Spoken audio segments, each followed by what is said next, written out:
descendant of Muhammad. He will be an unparalleled, unequaled leader.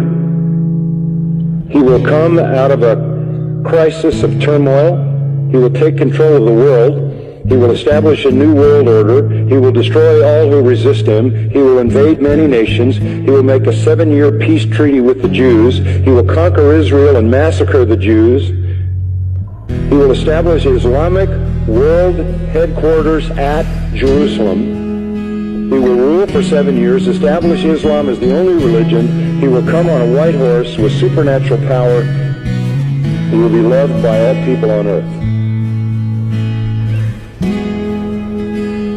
So Jesus will return. Yes, Muslims believe that Jesus will come again. They believe in the return of Jesus. Not the true Jesus. The Jesus of Islam, not God, didn't die, didn't rise, didn't provide a sacrifice for sin, but he does return. He's a prophet, and he comes back, and he has one purpose when he comes back, and that is to assist and aid the Mahdi. He returns, listen to this, as a radical Muslim. He comes back as a radical Muslim. He will arrive, by the way, at a minaret near Damascus. And he will come back holding the wings of 2 angels who flew him down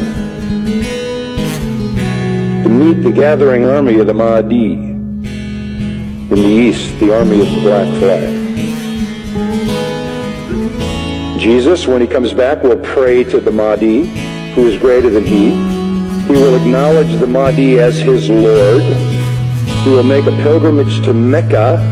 He will worship Allah, and thus he will lead all Christians who will follow him to reject their notion of Jesus and accept the real Jesus, who is nothing but a prophet and a man. He will establish worldwide Sharia law. He will become the greatest Muslim evangelist, and he will be the final witness on the day of judgment against non-Muslims. Christians everywhere will affirm that they were wrong, that the gospel is wrong, the New Testament is wrong.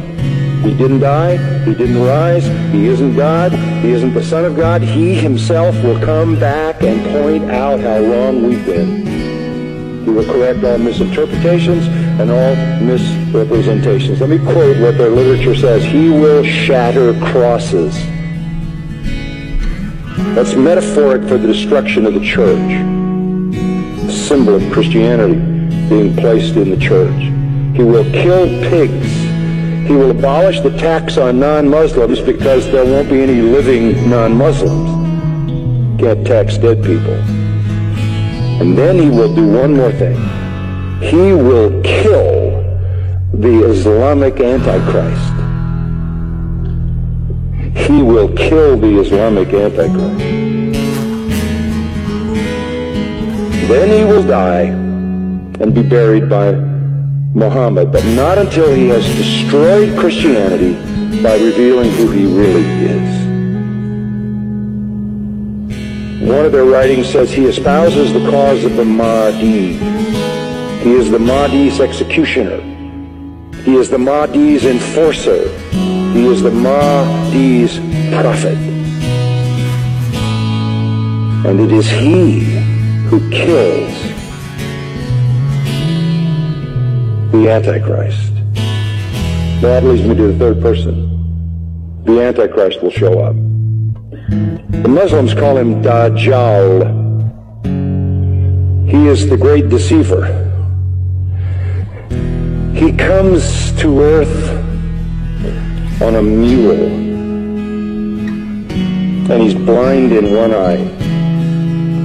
He is an infidel. He is a false miracle worker.